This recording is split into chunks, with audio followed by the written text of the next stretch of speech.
Bonjour, je vais vous montrer la prise en charge de la SLAP lésion.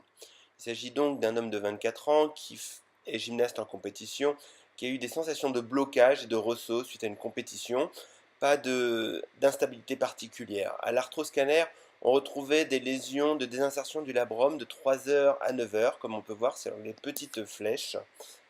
La partie supérieure du labrum semble même invaginée dans l'articulation. J'utilise un scope 70 degrés qui me permet de visualiser les lésions du bourrelet glénoïdien, la slap lésion, d'aller assez loin dans la gouttière du tendon du long biceps. On remarquera ici cette lésion du labrum qui s'étend loin dans le tendon du long biceps. Il s'agit donc d'une lésion de type slap 4. Donc cette lésion peut être testée avec le palpeur. On va ensuite, avec le shaver, aviver cette lésion, ce qui permettra de favoriser la cicatrisation une fois qu'on aura réalisé la suture de celle-ci. Ensuite, je vais aller préparer la ténodèse du tendon du long biceps. Celle-ci se fera par voie intra-articulaire, par la voie de l'intervalle des rotateurs.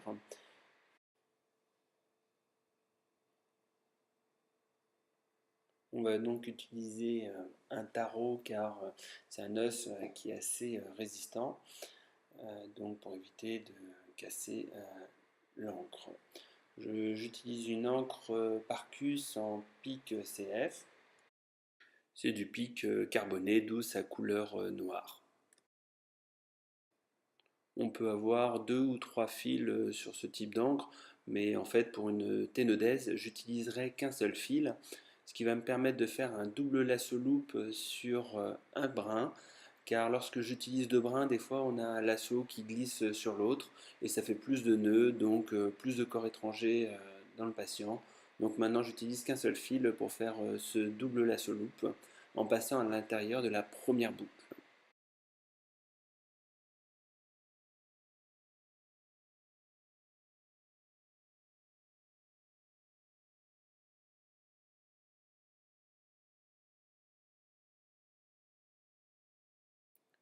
Donc j'ai fait un premier lasso loop, là j'ouvre la première boucle et je vais pouvoir passer ma démêlante à l'intérieur de cette boucle et récupérer mon deuxième brin tout autour de mon tendon du long biceps, ce qui va me permettre de verrouiller ce biceps.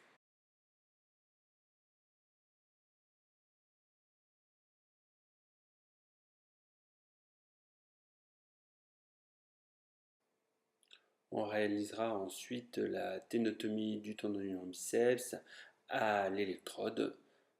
La ténotomie sera réalisée au ras du lasso pour éviter de laisser un fragment trop important de biceps dans l'articulation.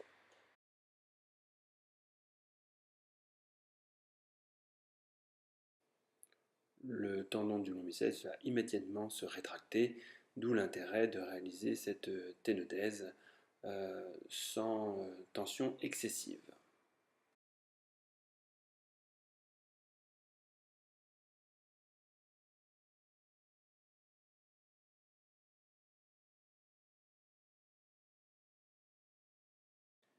Il n'y a qu'un seul nœud à couper car nous n'avons utilisé qu'un seul fil et réalisé ce double lasso loop avec un biceps qui tient bien en place malgré les mobilisations de cette épaule. On voit donc maintenant la slap lésion. Il faut trouver la meilleure voie d'abord pour pouvoir réparer celle-ci. On utilise soit, si elle est très antérieure, une voie au niveau de l'intervalle des rotateurs, soit, si elle est un peu plus postérieure, la voie de Neviaser. On réalisera un nettoyage au shaver de la lésion, ce qui permettra de bien visualiser celle-ci, surtout dans la voie postérieure. Et c'est l'intérêt du scope à 70 qui permet d'avoir un petit peu de champ en arrière et de visualiser l'ensemble de la lésion très en arrière.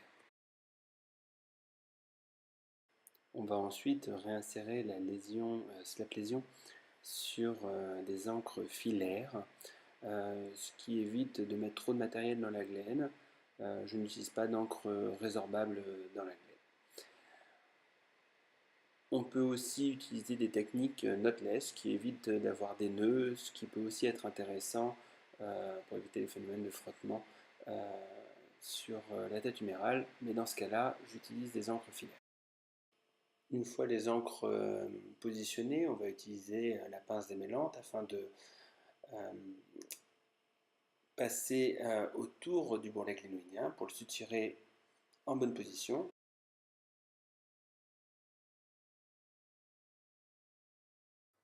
Il faut aussi réaliser une régularisation du reste du tendon du long biceps qui était resté inséré sur la partie du labrum supérieur, car on ne veut réinsérer que le labrum supérieur.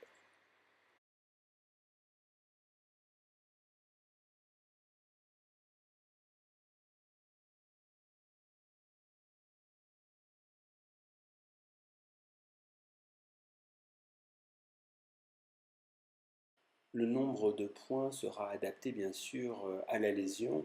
Plus la lésion est grande, plus il y aura de points. Ici, dans ce cas-là, je mettrai 3 points. Le premier à midi, le deuxième à 10 heures et le troisième à 8 heures, car la lésion s'étend principalement en arrière. Pour passer les fils, on peut utiliser les mêmes systèmes que pour les réinsertions de bancartes avec des systèmes de fil relais. Et soit on les suture bord à bord, soit on peut les mettre sur des encres knotless.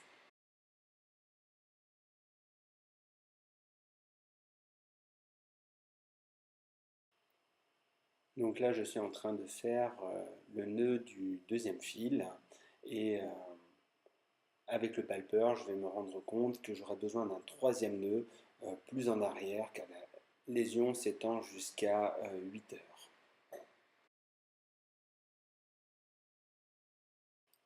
J'utilise donc toujours le même système avec des fils relais, la pince démêlante pour rattraper les fils, toujours éviter l'incarcération de parties molles afin de pouvoir réaliser les nœuds sans difficulté.